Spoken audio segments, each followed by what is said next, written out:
বর্তমান যুগের হাওয়া চলছে উল্টো দিকে, বলতে গেলে মনে বাজে বলবো কোন দিক থেকে। বর্তমান যুগের হাওয়া চলছে উল্টো দিকে, বলতে গেলে মনে বাজে বলবো কোন দিক থেকে।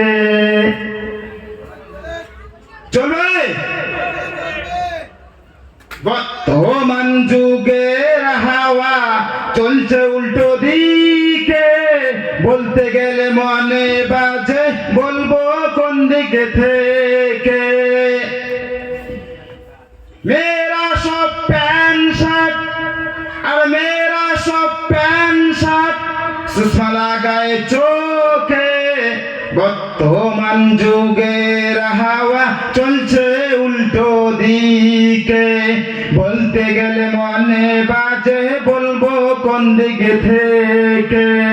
রাস্তাঘাটে চলতে গেলে, রাস্তাঘাটে চলতে গেলে দেখি হাজার হাজার পুরুষরা থাকে ঘরে বসে, মা বোন করে বাজার। আমি বলবো বর্তমান যুগের হাওয়া উল্টো দিকে চলছে। যারা যুবক ভাইরা আছে বলবেন বর্তমান যুগের হাওয়া উল্টো দিকে চলছে।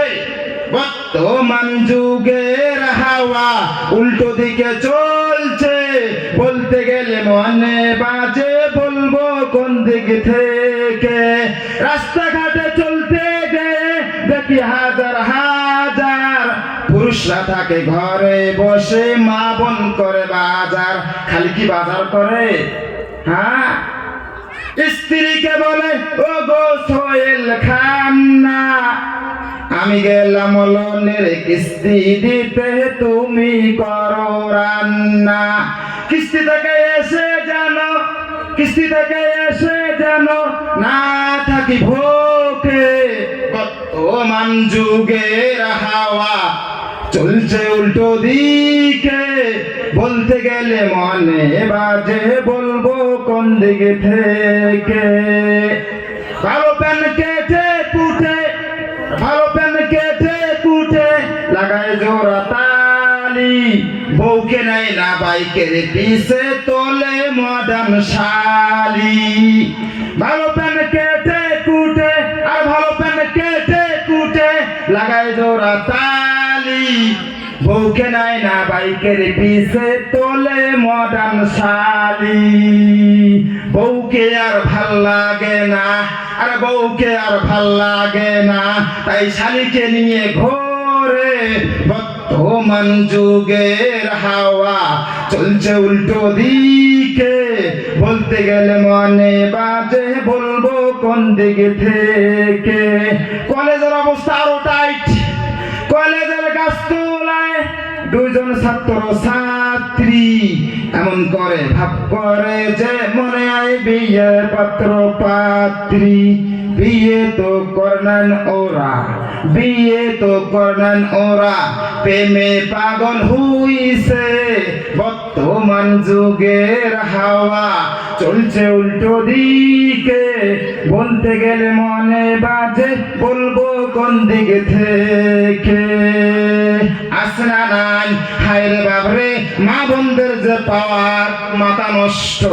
আমার নবী বিশ্ব নবী জানিয়ে দিলেন আল দাইয়ুস লা ইয়াদখুলুল জান্নাহ, দাইয়ুস কখনো জান্নাতে যেতে পারে না। আমার নবী বিশ্ব নবী বললেন আল দাইয়ুস লা ইয়াদখুলুল জান্নাহ, দাইয়ুস কখনো জান্নাতে যেতে পারে না। সাহাবায়ে কেরাম বললেন ইয়া রাসূলুল্লাহ, ইয়া হাবিবাল্লাহ, দাইয়ুস কারা? আমার নবী বিশ্ব নবী উত্তরে জবান দিয়ে বললেন দাইয়ুস ওরা যারা রাস্তায় ঘাটে ইউনিভার্সিটি বেহায়া বেপরদার মধ্যে ঘোরাঘুরি করে, যারা দাইয়ুস হলো তারা। আমার ভাইরা, আমার বন্ধুগণ, আমার কলিজার টুকরা যুবকরা, কথাগুলো ভালো করে বোঝার চেষ্টা করবেন। আমার বন্ধুগণ, বর্তমান জামানায় এমন হয়ে গিয়েছে বুকে ওড়না নেয় না, মাথায় কাপড় দেয় না। আমার মায়েরা, আমার বন্ধুগণ ভালো করে শুনবেন। আমার মা জননী, আমার কলিজার টুকরা মা, তোমার পায়ের নিচে আমার জান্নাত, তোমরা মায়ের জাত, তোমার পায়ের নিচে আমার জান্নাত। মায়েরা, আপনাদের উদ্দেশ্যে বলছি, আমার সময় সংকট, তাই আপনাদের উদ্দেশ্যে বলছি, দয়া মেহেরবান করে বলছি, আপনারা পর্দা করবেন, নামাজ পড়বেন, রোজা রাখবেন, কারণ আল্লাহ তাআলা রব্বুল আলামিন পর্দাকে ফরজ করে দিয়েছে। যখন পর্দার আয়াত নাজিল হয়েছে, হযরতে মা ফাতেমা পর্দার খেলাফ সেই দিন থেকে করলেন। তাই আমার ভাইয়েরা, আমার বন্ধুগণ, আমার কলিজার টুকরা যুবকরা ভালো করে শুনে যাবেন। আমার ভাইয়েরা, আমার বন্ধুগণ, আমার কলিজার টুকরা যুবকরা, আল্লাহ তাআলা রব্বুল আলামিন পবিত্র কোরআনের মধ্যে বলেছিলেন, হুয়াল্লাযী খালাকালাকুম মা ফিল আরদি জামিআ। এই পৃথিবীর নিচে, এই আসমানের নিচে, জমিনের উপরে আমি আল্লাহ পাক রব্বুল আলামিন যত নিয়ামত তৈরি করলাম সব মানুষের খিদমতের জন্য। এই পৃথিবীর জমিনের মধ্যে আমি আল্লাহ পাক রব্বুল আলামিন যত নিয়ামত তৈরি করলাম সব মানুষের খিদমতের জন্য। আমার আল্লাহ পাক রব্বুল আলামিন বললেন, লা ইন শাকারতুম লাযীদান্নাকুম ওয়া লা ইন কাফারতুম ইন্না আযাবী লাশাদীদ। ও পৃথিবীর মানুষগণ, কোন ব্যক্তি যদি নিয়ামত পায়, নিয়ামতের শুকরিয়া আদায় করে, আমি আল্লাহ তার নিয়ামতকে বাড়িয়ে দেব। আর কোন ব্যক্তি যদি নিয়ামত পায়, নিয়ামতের না শুকরিয়া করে, আমি আল্লাহ পাক রব্বুল আলামিন তার নিয়ামতকে ছিনিয়ে নেব। হযরত মূসা আলাইহিস সালামের জামানার ঘটনা, হযরত মূসা আলাইহিস সালাম তুহুর পারে যাচ্ছে আল্লাহর সঙ্গে কথা বলার জন্য। হঠাৎ করে এক ধনিষ্ঠ ব্যক্তির সঙ্গে হযরত মূসা আলাইহিস সালামের সাক্ষাৎ হয়ে গেল। হযরত মূসা আলাইহিস সালামকে বলছে, মূসা, ও মূসা, তুমি কোথায় যাও? হযরত মূসা আলাইহিস সালাম বলছে, আমি আল্লাহর কাছে যাচ্ছি তুহুর পারে কথা বলার জন্য। ওই ধনিষ্ঠ ব্যক্তি বলছেন, মূসা রে, আমার আল্লাহকে জিজ্ঞাসা করবানি, আমার অনেক ধন সম্পত্তি, টাকা পয়সা, কি আমল, কি কাজ করলে আমার ধনকে কমিয়ে দিবে? হযরত মূসা আলাইহিস সালাম বলছেন, আচ্ছা ঠিক আছে, জিজ্ঞাসা করবনি। 2 নম্বর একটা গরীব মহিলা হযরত মূসা আলাইহিস সালামকে বলছেন, মূসা, তুমি কোথায় যাও? হযরত মূসা আলাইহিস সালাম বলছে, আমি তুহুর পারে যাচ্ছি কথা বলার জন্য আল্লাহর সঙ্গে।